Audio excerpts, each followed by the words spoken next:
Il est ressuscité. Il est vraiment ressuscité. On veut célébrer le Seigneur ce matin. Joyeuse Pâques à vous tous. C'est vraiment un privilège de pouvoir être ensemble et de célébrer ce moment-là de la résurrection de notre Seigneur Jésus.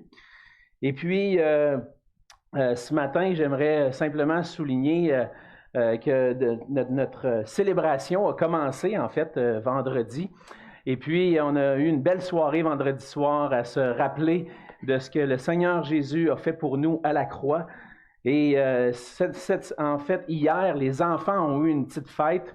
Peut-être qu'on peut fermer le moniteur juste ici à l'avant. Je pense que mon micro sort du moniteur, puis c'est ça qui fait le feedback. Donc, là, vous ne m'entendez plus, mais ça va venir, ça va venir. C'est juste... pour souligner justement, les enfants ont eu une petite fête hier et puis plusieurs ont participé. Et donc, on est dans cette fin de semaine où on célèbre la résurrection, la mort et la résurrection de notre Seigneur Jésus. Et j'aimerais vous inviter à tourner dans Jean au chapitre 11 et en même temps, simplement vous informer que à partir de la semaine prochaine, à la célébration de 11 heures, l'équipe qui s'occupe des enfants va s'occuper d'avoir un petit programme pour les enfants pendant le message. Donc, pour les familles, si vous voulez vous inscrire, des fois, je sais qu'avec les enfants, c'était pas tout le temps évident de venir à l'église. Certains bougent donc, mais pour les enfants de 3 à 12 ans, à partir de la semaine prochaine, il va y avoir quelque chose à la célébration de 11 heures. Donc, vous pouvez vous inscrire et vous participer avec vos enfants. Ce matin, on lit dans Jean au chapitre 11 le passage qui se trouve dans les versets 1 à 46. C'est un long passage et puis, évidemment, avec le temps qu'on a ce matin, je n'aurai pas le temps d'aller dans tous les détails. Mais ce que je veux souligner ce matin, c'est les éléments importants, l'idée principale que l'on trouve dans ce passage-là et qu'on va avoir l'occasion de voir ensemble. Donc, dans Jean au chapitre 11 à partir du verset 1. Il y avait un homme malade, Lazare de Béthanie, village de Marie et de Marthe, sa sœur. C'était cette Marie qui oignit de parfum le Seigneur et qui lui essuya les pieds avec ses cheveux. Et c'était son frère Lazare qui était malade. Les sœurs envoyèrent dire à Jésus, « Seigneur, voici, celui que tu aimes est malade. » Après avoir entendu cela, Jésus dit, « Cette maladie n'est point à la mort, mais elle est pour la gloire de Dieu, afin que le Fils de Dieu soit glorifié par elle. » Or, Jésus aimait Marthe et sa sœur et Lazare. Lorsqu'il eut appris que Lazare était malade, il resta 2 jours encore dans le lieu où il était. Et il dit ensuite aux disciples, « Retournons en Judée. » Et les disciples lui dirent, « Rabbi, les Juifs tout récemment cherchaient à te lapider et tu retournes en Judée? » Jésus répondit, « N'y a-t-il pas 12 heures au jour? Si quelqu'un marche pendant le jour, il ne bronche point, parce qu'il voit la lumière de ce monde. Mais si quelqu'un marche pendant la nuit, il bronche, parce que la lumière n'est pas en lui. » Après ces paroles, il leur dit, « Lazare, notre ami, dort, mais je vais le réveiller. » Les disciples lui dirent, « Seigneur, s'il dort, il sera guéri. » Jésus avait parlé de sa mort, mais ils crurent qu'il parlait de l'assoupissement du sommeil. Alors Jésus leur dit ouvertement, « Lazare est mort. Et à cause de vous, afin que vous croyiez, je me réjouis de ce que je n'étais pas là. Mais allons vers lui. » Sur quoi Thomas, appelé Didyme, dit aux autres disciples, « Allons aussi, afin de mourir avec lui. » Jésus étant arrivé, trouva que Lazare était déjà depuis 4 jours dans le sépulcre. Et comme Béthanie était près de Jérusalem, à 15 stades environ, beaucoup de Juifs étaient venus vers Marthe et Marie pour les consoler de la mort de leur frère. Lorsque Marthe apprit que Jésus arrivait, elle alla au-devant de lui, tandis que Marie se tenait assise à la maison. Marthe dit à Jésus, « Seigneur, si tu avais été ici, mon frère ne serait pas mort. Mais maintenant même, je sais que tout ce que tu demanderas à Dieu te l'accordera. » Jésus lui dit, ton frère ressuscitera. Je sais, lui répondit Marthe, qu'il ressuscitera à la résurrection au dernier jour. Jésus lui dit, je suis la résurrection et la vie. Celui qui croit en moi vivra, même s'il meurt, et quiconque vit et croit en moi ne mourra jamais. Crois-tu cela? Elle lui dit, oui Seigneur, je crois que tu es le Christ, le Fils de Dieu qui devait venir dans le monde. Ayant ainsi parlé, elle s'en alla. Puis elle appela secrètement Marie, sa sœur, et lui dit, le Maître est ici, et il te demande. Dès que Marie eut entendu, elle se leva promptement et alla vers lui. Car Jésus n'était pas encore entré dans le village, mais il était dans le lieu où Marthe l'avait rencontré. Les Juifs étaient avec Marie dans la maison et qui la consolaient. L'ayant vue se lever promptement et sortir, la suivirent, disant, elle va au sépulcre pour y pleurer.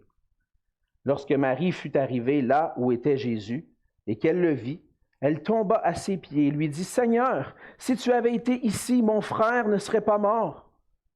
Jésus, la voyant pleurer, elle et les Juifs qui étaient venus avec elle, frémit en son esprit et fut tout ému. Et il dit, où l'avez-vous mis? Seigneur, lui répondirent-ils, viens et vois. Jésus pleura. Sur quoi les Juifs dirent, voyez comme il l'aimait. Et quelques-uns d'entre eux dirent, lui qui a ouvert les yeux de l'aveugle, ne pouvait-il pas faire aussi que cet homme ne meure point? Jésus, frémissant de nouveau en lui-même, se rendit au sépulcre. C'était une grotte et une pierre était placée devant. Jésus dit, ôtez la pierre. Marthe, la sœur du mort, lui dit, Seigneur, il sent déjà, car il y a 4 jours qu'il est là. Jésus lui dit, ne t'ai-je pas dit que si tu crois, tu verras la gloire de Dieu? Ils ôtèrent donc la pierre, et Jésus, levant les yeux en haut, et dit, Père, je te rends grâce de ce que tu m'as exaucé. Pour moi, je savais que tu m'exauces toujours, mais j'ai parlé à cause de la foule qui m'entoure, afin qu'ils croient que c'est toi qui m'as envoyé. Ayant dit cela, il cria d'une voix forte, Lazare, sors! Et le mort sortit, les pieds et les mains liés de bandes, et le visage enveloppé d'un linge. Jésus leur dit, déliez-le et laissez-le aller. Plusieurs des Juifs qui étaient venus vers Marie et qui virent ce que fit Jésus crurent en lui. Mais quelques-uns d'entre eux allèrent trouver les pharisiens et leur dire ce que Jésus avait fait. On va se courber dans un mot de prière. Seigneur notre Dieu, on vient devant toi ce matin parce que tu es le glorieux, le ressuscité. On veut reconnaître, Seigneur Jésus, que c'est toi qui es roi, qui es Seigneur, qui a vaincu la mort, pour qu'on puisse trouver la vie en toi. Seigneur, merci pour ce passage de ce matin, merci pour ta parole. Aide-nous, Seigneur, à pouvoir la saisir, se l'approprier, chercher à savoir comment tu veux qu'on puisse la mettre en pratique dans nos vies, afin qu'on puisse vivre de cette vie que tu veux nous donner, que tu nous as donnée, et nous puissions vivre pour toi, vivre pour faire connaître ta gloire. Seigneur Jésus, conduis-nous, garde-nous, réjouis nos cœurs ce matin par ta parole, et c'est en Jésus que je te prie. Amen. Amen. Si on devait identifier une réalité, une seule réalité, qui fait que l'existence humaine, en quelque sorte, est difficile, ou on pourrait dire qu'une réalité la plus terrible de l'existence humaine, je crois qu'on serait en général d'accord pour dire que la mort est probablement la chose la plus terrible qui arrive dans l'existence humaine. En fait, c'est la fin de l'existence. La mort est probablement la chose la plus difficile à affronter. Puis lorsqu'on prend le temps un instant d'y penser, puis à la lumière de ce qu'on vient de lire, on prend le temps de penser, si je perdais, si j'étais à la place de Marthe et Marie, puis que je perdais quelqu'un qui m'est cher, si j'étais à la place de Jésus, puis je perdais un ami, un ami que j'aime beaucoup, comment est-ce que je réagirais? Ou encore si on vous annonçait que vous aviez une maladie incurable puis que vous deviez mourir bientôt.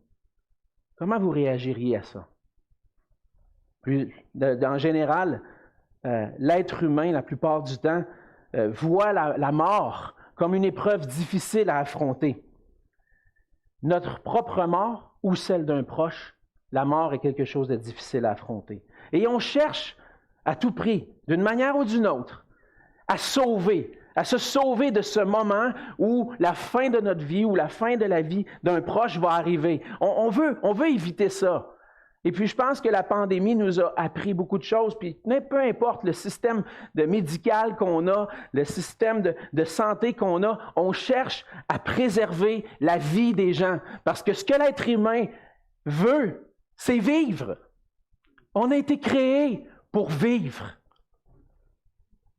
Et la mort est quelque chose de difficile. Et puis, on va mettre des sommes d'argent énormes. Notre budget au Québec dépasse probablement le tiers de notre budget en santé pour s'assurer que les gens vont vivre et rester en santé le plus longtemps possible. Parce qu'il y a une soif dans l'être humain, c'est de vivre. Et on cherche à sauver notre vie. Quelle valeur accordez-vous à votre vie? Est-ce que vous vous préoccupez de votre vie physique? Est-ce que vous vous préoccupez de votre vie spirituelle? Parce qu'il y a une réalité. Oui, on vit physiquement, mais on vit aussi spirituellement. Il y a une vie spirituelle en nous. Et pour certains, une mort spirituelle. Et une des questions les plus importantes qu'on a à se poser, c'est quelle est la valeur qu'on accorde à notre vie spirituelle? Parfois, on a plus tendance à accorder d'importance à notre vie physique, à notre bien-être physique, que notre bien-être spirituel. Et dans le passage de ce matin, on voit le récit de la résurrection de Lazare. On voit le récit d'un homme qui était mort physiquement. Et puis, on voit que Jésus a accordé beaucoup d'importance à la mort, à la vie physique de son ami. Il était prêt à même le ressusciter. Il l'a même ressuscité. Il accordait beaucoup d'importance à la vie physique. Mais je pense que dans le passage de ce matin, il y a quelque chose d'encore plus grand que Jésus veut nous révéler à propos de lui-même. C'est qu'il n'est pas seulement venu pour donner la vie physique, mais pour donner la vie spirituelle. Et c'est une des leçons qu'on va voir ensemble. Alors, juste pour revenir au passage, peu avant la mort de leur frère Lazare, on voit au début du passage que Marthe et Marie vont envoyer des gens parler à Jésus. Jésus est dans un autre lieu, dans une autre ville. Et puis, ils vont envoyer des gens pour dire à Jésus, « Hey, Lazare, notre frère, il est malade. » Et puis, je pense qu'elles envoient Jésus dans l'espérance que Jésus vienne et puisse le guérir. Et c'est ce qu'on voit plus loin, entre autres, dans les versets, plus loin au verset dans 22, 21 et même au verset 32, où Marthe et Marie vont dire, « Si tu avais été ici, notre frère ne serait pas mort, tu aurais pu le guérir. Mais là, il est mort. Qu'est-ce qu'on va faire? » Puis Jésus, en quelque sorte, alors qu'il entend cette nouvelle que Lazare est mort, il n'est pas pressé. Il attend un peu. Il attend encore. Puis Jésus attend parce qu'il veut faire connaître quelque chose d'important à propos de lui. Il veut faire connaître qui il est. Et au travers des événements, Jésus démontre qu'il est la solution ultime à cette réalité qu'est la mort. Jésus veut montrer qu'il est la solution ultime à ce problème le plus grand de l'existence humaine, la mort. Et par ce signe important qu'il accomplit en ressuscitant Lazare d'entre les morts, il prouve qu'il vient de Dieu et qu'il est réellement le Fils de Dieu qui a le pouvoir sur la vie. Et aujourd'hui, par ces paroles qu'on lit, le Seigneur veut nous enseigner que pour voir la gloire de Dieu, on doit tourner nos regards vers Jésus-Christ et croire que Jésus est le seul qui peut donner la vie. Et Jésus est le seul qui peut donner la vie et le manifeste de plusieurs façons. On voit entre autres dans le passage que Jésus est le Fils de Dieu qui veut manifester la gloire de Dieu. Jésus n'est pas pressé. Jésus n'est pas pressé de se rendre à Béthanie pour aller voir son ami Lazare. Et même si la mort de Lazare va provoquer en Jésus la tristesse et même on va le voir pleurer de voir que son ami est mort, Jésus n'est pas pressé. Parce qu'il y a un plan derrière tout ça. Il dit, je vais attendre. Je vais attendre. Et je vais manifester à travers le fait que Lazare va mourir la gloire de Dieu. Lazare est gravement malade et puis les messagers viennent, ils veulent Jésus, mais Jésus dit non. Ce n'est pas le moment. Il va dire au verset 4, il dit, cette maladie n'est point à la mort, mais elle est pour la gloire de Dieu, afin que le Fils de Dieu soit glorifié par elle. Jésus veut, à travers cette maladie de Lazare, manifester la gloire de Dieu et la gloire du Fils de Dieu. Il va même le dire un peu plus loin aussi, au verset 40, en répondant à Marthe, « Ne t'ai-je pas dit que si tu crois, tu verras la gloire de Dieu? » Ce que Jésus veut, c'est que Lazare meure, pour montrer qu'il est la résurrection et la vie, pour manifester la gloire de Dieu. Jésus manifeste la gloire de Dieu et c'était son mandat lorsqu'il est venu sur la terre. Dans Jean 1, au tout début de l'évangile de Jean, on lit qu'au commencement était la parole et que la parole était avec Dieu et la parole était Dieu. Et que la parole a été faite chair au verset 14 et qu'elle a habité parmi nous, pleine de grâce et de vérité. Et nous avons contemplé sa gloire, une gloire comme la gloire du Fils unique venu du Père. En venant sur la terre, le Fils de Dieu s'est fait chair pour venir habiter parmi nous, pour faire habiter la gloire de Dieu au milieu des hommes. Il a pris une forme humaine et à travers sa vie, à travers son ministère, Jésus est venu manifester la gloire de Dieu. Le Fils de Dieu était en lui-même le temple de Dieu. Il était une habitation de la gloire de Dieu. Comme dans l'Ancien Testament, on voit que le temple était là où la gloire de Dieu, la présence de Dieu au milieu de son peuple. Jésus vient et en lui-même est le temple de Dieu qui manifeste la gloire de Dieu, la présence de Dieu au milieu de son peuple. Et Jésus, lorsqu'il dit ces choses-là, on voit entre autres dans Jean 2, lorsque les disciples disent « Regarde la construction du temple », il dit « Je vais détruire ce temple-là, puis en 3 jours, je vais le relever. » Il parlait de son corps, le temple qu'il est. Il est le temple de Dieu. Il voit sa mort et sa résurrection comme la destruction et la restauration du temple de Dieu parce qu'il est lui-même la présence de Dieu au milieu de son peuple. Ainsi, le Fils de Dieu a été fait chair pour être une habitation de la gloire de Dieu. Et ce moment-là que vivent Marthe et Marie par la mort de Lazare et tous les Juifs qui les entourent, c'est un moment, une fois de plus, un moment culminant à la fin du ministère de Jésus pour manifester une fois de plus qu'il est la présence de Dieu au milieu de son peuple, qu'il est réellement le Fils de Dieu. Et c'est à travers Jésus-Christ qu'on peut réellement connaître Dieu. Si tu veux connaître Dieu, regarde à Jésus-Christ. Regarde à Jésus-Christ, qui est la manifestation de la gloire de Dieu parmi les hommes. Pour connaître Dieu, j'ai besoin de m'approcher de Jésus-Christ. Et on doit prendre le temps de considérer attentivement, prendre le temps de s'arrêter, considérer qui était cet homme, capable de relever un mort de la mort et de lui donner la vie. On doit prendre le temps de contempler la gloire de Dieu manifestée en Jésus-Christ.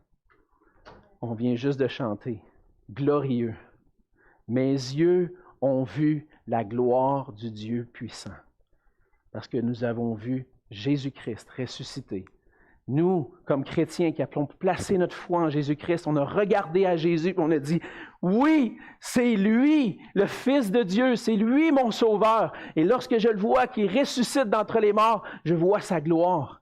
Et ce que Jésus veut démontrer à travers la résurrection de Lazare, c'est pas seulement qu'il est capable de sauver la vie d'un homme, mais que lui-même a le pouvoir de reprendre sa propre vie et manifester ainsi la gloire de Dieu.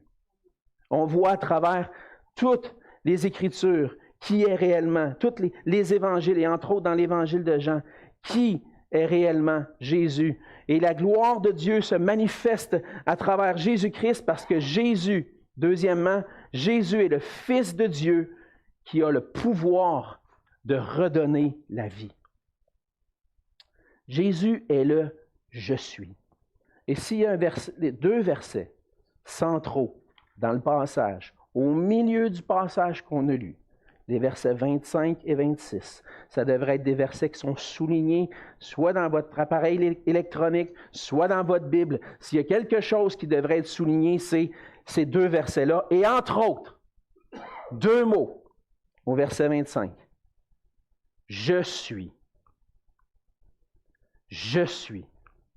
Jésus déclare, je suis la résurrection et la vie. Mais qu'est-ce que ça veut dire, je suis? Parce que dans l'évangile de Jean, on voit à plusieurs reprises, en fait à 7 reprises, on pourrait dire même 8, que Jésus dit « Je suis ». On voit entre autres 7 déclarations de « Je suis » dans l'évangile de Jean. Dans Jean 6, on voit qu'il dit « Je suis le pain de vie ». Dans Jean 8, « Je suis la lumière du monde ». Dans Jean 10, « Je suis la porte des brebis ». Encore une fois, dans Jean 10, « Je suis le bon berger ». Dans Jean 11, on vient de le lire, « Je suis la résurrection et la vie ».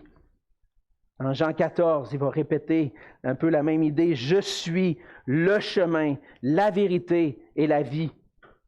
Et dans Jean 15, « Je suis le cep, vous êtes les sarments ». À un certain moment dans ces échanges avec les Juifs, Jésus va prononcer ces deux mots, « Je suis », sans rien ajouter par la suite. Dans Jean 8, au verset 58, il y a un échange avec les Juifs, un débat avec les Juifs. Il demande, « T'es qui, toi? Tu es en train de me dire, il est en train d'expliquer qu'avant même que Abraham existait, il connaissait déjà Abraham. Il dit, « T'es qui, toi? Tu n'as même pas 50 ans. » Il dit, « Avant qu'Abraham fût, je suis. » Qui est ce je suis? On voit dans les Écritures, un peu plus tôt dans la Bible, dans l'Ancien Testament, dans Exode 3, chapitre 3, verset 14, Dieu va se manifester à Moïse.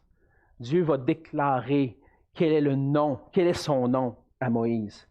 Et Dieu dit à Moïse, « Je suis celui qui suis. » Et il ajouta ainsi que tu répondras aux enfants d'Israël, « Celui qui s'appelle « Je suis » m'a envoyé vers vous. » C'est qui « Je suis » ?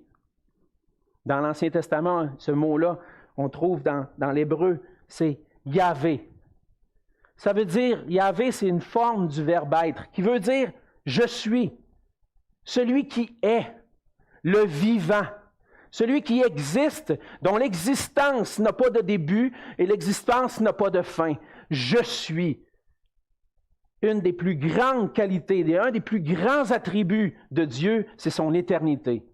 Du fait qu'il n'a pas de commencement, pas de fin, il existe. Ça fait partie de la personne de Dieu, il existe. Il n'y a personne qui a créé Dieu, parce que Dieu est en dehors de la création. Il n'est pas un être créé, il est « Je suis ». Et Jésus vient. Et répète plusieurs fois, « Je suis ». Manifeste la gloire de Dieu. Manifeste qu'il est la vie. Manifeste qu'il a la vie en lui-même. Qu'il est le créateur de toutes choses. On voit dans Jean 1 que Jésus, la parole, toutes choses ont été faites par elle. Et rien de ce qui a été fait n'a été fait sans elle. Jésus, c'est le Fils de Dieu. C'est Dieu le Fils. Dieu lui-même qui vient pour habiter sur la terre et qui vient pour donner la vie à ceux qui meurent. Il est celui qui peut redonner la vie à ceux qui sont morts. Marthe, on voit dans le verset 24 qu'elle croyait à la résurrection des derniers jours. Elle dit, dans le fond, quand Jésus lui dit, ton frère va ressusciter. Ah oui, je sais, on croit ça, puis c'est une croyance parmi les Juifs que un jour, il va y avoir une résurrection, et puis tout le monde va ressusciter pour être dans la présence de Dieu, ou autrement pour le châtiment, pour le jugement éternel. Mais Jésus va montrer que la résurrection est bien réelle, que ce n'est pas juste une croyance, que c'est une réalité dans le fait qu'il va ressusciter Lazare. Et la résurrection de Lazare est une preuve que Jésus est la résurrection et la vie. Lazare, il est bel et bien mort. Et Jésus s'est assuré d'attendre assez longtemps pour éliminer tout doute autour du fait, est-ce que Lazare était réellement mort? Le texte mentionne à 2 reprises que ça faisait 4 jours que Lazare était mort. Et à cette époque-là, certains croyaient que quelqu'un, après être mort, l'âme n'était pas complètement séparée du corps, que l'âme restait au-dessus du corps pendant 3 jours. Et certains pouvaient dire, s'il revient à la vie, c'est parce que l'âme a décidé de retourner dans le corps. Mais Jésus, il attend plus longtemps que ça. Juste pour éliminer tout doute. Lazare est bel et bien mort. Ça fait un certain temps qu'il est mort. Il a été enseveli, puis ça fait 4 jours qu'il est dans le tombeau. Il n'y a aucun doute. Tout le monde le sait. Il est mort. Puis même, Marthe va le dire, il le sent déjà. Après 4 jours, la putréfaction, c'est ça, la décomposition avait commencé, et puis il était réellement mort. Mais Jésus attend pour que les gens sachent et croient que Lazare est bel et bien mort, et pour manifester la gloire de Dieu. Ne t'ai-je pas dit, si tu crois, tu verras la gloire de Dieu? Il dit ça à Marthe. Et Jésus, dans les versets 41 et 42, va manifester que c'est pour un but précis que Lazare est mort. Que Lazare est mort depuis 4 jours. C'est pour manifester la gloire de Dieu. Et Jésus va lever les yeux au ciel, verset 41, et dire, « Père, je te rends grâce de ce que tu m'as exaucé. Pour moi, je savais que tu m'exauces toujours, mais j'ai parlé à cause de la foule qui m'entoure, afin qu'ils croient que c'est toi qui m'as envoyé. » Jésus a attendu pour un but précis. Est-ce que les gens vont croire? Je veux que les gens croient que je viens vraiment de Dieu. Je veux que les gens croient que c'est toi qui m'as envoyé, Père. Je veux qu'ils le voient clairement. Donc, je vais attendre le temps qu'il faut, puis je vais montrer que je viens de Dieu en ressuscitant cet homme-là d'entre les morts et que tout le monde puisse voir et croire que je suis le Fils de Dieu, le Sauveur du monde, celui qui donne la vie. Et Jésus va le manifester. Lazare était bel et bien mort. Lazare n'aurait pas pu sortir du tombeau par lui-même. N'importe qui voit un mort sait très bien que cette personne-là est vouée à la destruction, c'est fini, il n'y a plus moyen que cette personne-là, par ses propres moyens, puisse revivre.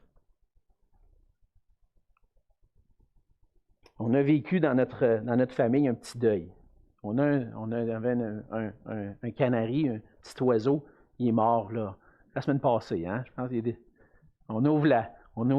on enlève la couverture, puis on voit le petit oiseau mort au fond de la cage. Puis ça a fait beaucoup de peine à nos enfants. Hein? On a pleuré, on l'a enterré en arrière. Ça m'émeut parce que je me souviens de la peine que mes enfants avaient vécue. Puis on l'aimait. Hein? Puis en le regardant, on disait, il est mort. Il n'y a plus moyen. Il n'y a plus rien à faire. On ne peut plus rien faire. C'est fini. Puis là, on a Marthe et Marie. Puis Jésus, devant un ami, c'est pas juste un petit oiseau, c'est leur ami. Ils l'aiment. Il est mort. C'est fini. Il n'y a plus d'espoir. C'est Jésus, si tu étais venu avant, peut-être que tu aurais pu le guérir, peut-être. Mais là, c'est fini. Il n'y a plus rien à faire. Cet homme-là ne peut même pas revenir à la vie. Jésus est plus puissant que juste guérir des maladies. Il est capable de montrer qu'il donne la vie. Et il va prendre la parole avec autorité, puis il va dire à Lazare, sors! Hey, voyons, c'est quoi, il est malade, lui? Il est malade, lui, de demander ça à un mort de sortir. Mais il savait que Lazare était vivant, parce qu'il a la puissance de donner la vie, parce qu'il est la résurrection et la vie. Il est le Christ. Jésus prouve à travers la résurrection de Lazare qu'il est le Christ, le Fils de Dieu qui devait venir dans le monde. C'est la déclaration que Marthe va faire au verset 20, un peu plus tôt, au verset, c'est au verset 26, excusez-moi. Et c'est au verset 27. Il dit, oui, Seigneur. Elle dit, oui, Seigneur, je crois que tu es le Christ, le Fils de Dieu qui devait venir dans le monde. Et Jésus manifeste qu'il est le Christ, qu'il a le pouvoir de donner la vie. Et on le voit, entre autres, dans Jean 10, que Jésus va affirmer cette capacité-là qu'il a, non seulement de donner sa vie, mais aussi de la reprendre. Jean 10 au verset 15, il dit, comme le Père me connaît, comme je connais le Père, je donne ma vie pour mes brebis. Le Père m'aime parce que je donne ma vie afin de la reprendre. Et c'est ce que Jésus a fait. Après la résurrection de Lazare, Jésus est rentré à Jérusalem. Il a été arrêté par les autorités. Il a été condamné. Lui, le juste, a été condamné comme un injuste à subir la croix, la mort de la croix, la souffrance de la croix au calvaire. Il a subi cette punition-là à notre place. Il était venu donner sa vie pour la reprendre et manifester à travers sa résurrection qu'il avait le pouvoir sur la mort, le pouvoir de donner la vie et qu'il peut maintenant donner la vie. Le Christ, Jésus-Christ, le Fils de Dieu, est venu pour donner la vie. Et c'est pour ça plus loin dans Jean 10, il dit, « Je leur donne la vie éternelle, et elles ne périront jamais, et personne ne les ravira de ma main. » Jésus est venu dans le monde pour montrer qu'il avait le pouvoir de donner la vie, car il est la résurrection et la vie. Maintenant, si on veut voir la gloire de Dieu, on voit la gloire de Dieu manifestée en Jésus-Christ. Mais si on veut réellement voir la gloire de Dieu, qu'est-ce qu'on doit faire? On doit croire que Jésus est la résurrection et la vie. Si on veut avoir la vie et voir la gloire de Dieu, nous devons croire en Jésus seul. C'est par la foi en Jésus-Christ qu'on peut avoir la vie. Dans le verset, dans le passage, au cœur du récit se trouve une affirmation et une question importante. La première affirmation, verset 40. Ne t'ai-je pas dit, si tu crois, tu verras la gloire de Dieu. L'affirmation de Jésus. Crois et tu vas voir la gloire de Dieu. Et la question, verset 26. Quiconque vit et croit en moi ne mourra jamais. La question, crois-tu cela? Crois-tu que Jésus est la résurrection et la vie? Crois-tu qu'en plaçant ta foi en lui, il peut te sauver de la mort éternelle, d'une mort spirituelle, séparée de Dieu pour l'éternité, pour te donner une vie éternelle dans sa présence? On a besoin de croire. Parce que la réalité, c'est que par nature, nous sommes tous morts. La mort est un châtiment terrible en raison du péché. Et là, on voit au début des Écritures, dans la Genèse, que Dieu avait déjà annoncé d'avance à Adam et Ève que si tu manges de cet arbre-là, tu vas mourir, c'est sûr, touche pas à ça. Malgré tout, malgré les avertissements, ils ont été tentés, ils ont mangé. Depuis ce temps-là, la mort est entrée dans le monde et qui fait en sorte que maintenant, nous sommes tous morts. Nous sommes des morts vivants. On marche, on respire, on est physiquement vivant, mais spirituellement mort à cause de nos péchés. Et toute la race humaine a été entraînée dans la mort à cause du péché. Et nous avons tous offensé Dieu de plusieurs manières. Nous avons manifesté que la mort vit en nous, que le péché est en nous. Les Écritures nous disent que tous ont péché. Il n'y a pas une exception. Tous ont péché et sont privés de la gloire de Dieu, privés de voir la gloire de Dieu à cause de mon péché. Et le salaire du péché, ce que mérite le péché, c'est la mort. On est tous affectés par ça. Mais Jésus vient. Une bonne nouvelle. Jésus vient. Il vient déclarer qu'il est la résurrection et la vie, qu'il a le pouvoir sur la mort. Il va le manifester en ressuscitant Lazare, mais en ressuscitant lui-même d'entre les morts et manifester qu'il a la victoire sur la mort et le péché. Et c'est pour ça que l'apôtre Paul va dire dans 1 Corinthiens 15, les versets 20 et 21, il dit « Mais maintenant, Christ est ressuscité des morts. Il est les prémices de ceux qui sont morts. Il est le premier parmi tous les morts. Il est le premier à ressusciter dans le but de ressusciter d'autres. Car puisque la mort est venue par un homme, c'est aussi par un homme qu'est venue la résurrection des morts. » Et un peu plus loin, il va dire, versets 55 à 57, « Ô mort, où est ta victoire? Ô mort, où est ton aiguillon? L'aiguillon de la mort, c'est le péché. Et la puissance du péché, c'est la loi. Mais grâce soit rendue à Dieu qui nous donne la victoire par notre Seigneur Jésus-Christ. » Et Jésus nous donne la victoire. Jésus dit, « Je suis la résurrection et la vie. Celui qui croit en moi vivra, même s'il meurt. Quiconque vit et croit en moi ne mourra jamais spirituellement. » Et lorsqu'on a cru en Jésus-Christ et qu'on meurt physiquement, parce qu'un jour la fin va arriver même pour moi, ça va tous nous arriver. On ne s'en va pas à la mort éternelle, mais on s'en va à la vie éternelle avec Dieu. La foi en Jésus-Christ conduit à la vie éternelle. Et c'est par la foi en Jésus-Christ qu'on a accès à cette vie éternelle, mais qu'on peut continuer de vivre.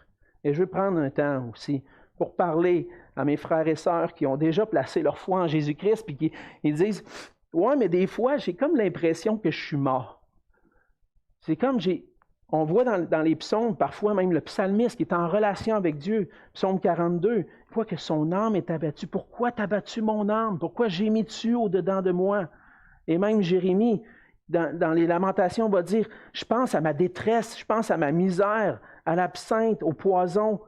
Quand mon âme s'en souvient, elle est abattue au-dedans de moi. » Le Seigneur nous a donné une vie éternelle, mais il va arriver des fois des épreuves, des moments difficiles, des circonstances qui vont nous amener de la tristesse, qui vont nous amener le découragement, les amener même des fois à dire « Seigneur, enlève-moi la vie, je ne veux plus rien savoir de ça. »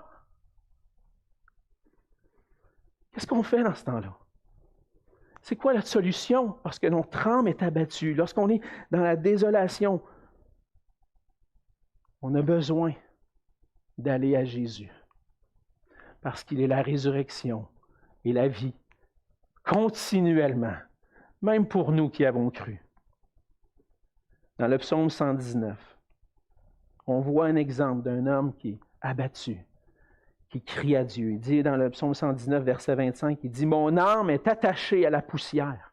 Rends-moi la vie selon ta parole. » Tes paroles, c'est la vie éternelle. Donne-moi ta parole, je veux vivre. Je peux passer à travers des circonstances difficiles, être découragé, puis oublier que je suis vivant spirituellement, j'ai l'air d'être mort. Seigneur, donne-moi la vie, parce que tu es la résurrection et la vie. Le psaume 119, verset 107 dit la même chose. Il dit « Je suis bien humilié, Éternel, rends-moi la vie selon ta parole. » Et la parole de ce matin, dans Jean 11, c'est pas juste pour ceux qui sont morts spirituellement, mais c'est pour ceux qui sont découragés spirituellement aussi, puis qui ont l'impression d'être dans la dépression spirituelle, la mort spirituelle parfois même. Ils disent, la parole nous dit que la parole de Dieu, Jésus lui-même, est ma vie.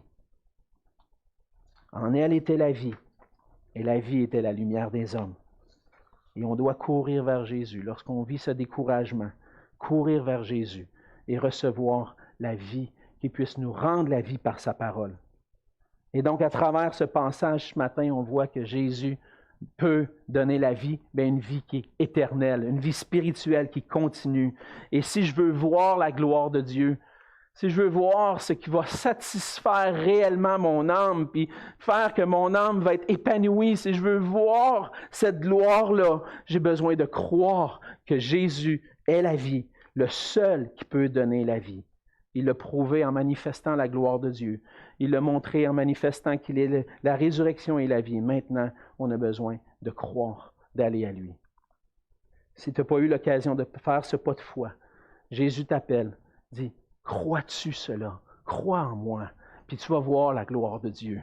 Crois en moi et tu vas saisir la vie. Ce message que vous avez entendu ce matin, c'est le message d'amour de la part de Dieu qui dit qu'il a tant aimé le monde, qu'il a donné son Fils unique, afin que quiconque croit en lui ne périsse point, mais qu'il ait la vie éternelle. Dieu, en effet, n'a pas envoyé son Fils dans le monde pour qu'il juge le monde, mais pour que le monde soit sauvé par lui. Je ne comprendrai jamais cet amour-là. Il y a un cantique qui dit « Je ne sais pourquoi dans sa grâce, Jésus m'a tant aimé. Pourquoi par son sang, il efface ma dette, mon péché? Je ne comprends pas. Pourquoi? Mais il y a une chose que je sais, c'est qu'en lui, j'ai la vie. Il m'a sauvé dans son amour et gardé par sa main meurtrie. J'attends l'heure de son retour. » Il y a un moment dans ce chant-là qui dit « Je ne sais quelle est la mesure de joie et de douleur que pour moi, faible créature, réserve mon Sauveur. » Je ne sais pas quelle épreuve que le Seigneur va apporter. Je ne sais pas quel découragement qu'il va m'amener. J'ai aucune idée. Mais il y a une chose que je sais, c'est qu'en lui, j'ai la vie. Il m'a sauvé dans son amour. Et gardé par sa main meurtrie, j'attends l'heure de son retour. Jésus est ressuscité. Jésus est vivant. Il va revenir. Il va nous prendre avec lui si on a placé notre foi en lui. Avez-vous hâte? Célébrons la résurrection de notre Seigneur. Prions ensemble. Seigneur notre Dieu, merci pour ta grâce envers nous. Je ne comprendrai jamais l'amour que tu as eu pour moi. Je ne comprendrai jamais pourquoi, dans ton amour, tu as accepté de venir mourir à ma place, prendre sur toi le fardeau de mes péchés, subir la mort atroce. On l'a vu en image tout à l'heure, c'était terrible. Je ne comprendrai jamais. Je ne comprendrai jamais combien tu es grand, tu es tellement grand, tu as le pouvoir de donner la vie parce que tu es ressuscité. Seigneur, on veut te louer, te célébrer et placer notre confiance en toi. Quoi qu'il arrive, te faire confiance, que chaque jour, tu es avec nous. Seigneur, merci pour ta grâce envers nous. Merci pour ton amour et que ton nom soit glorifié. C'est en Jésus que je te prie. Amen.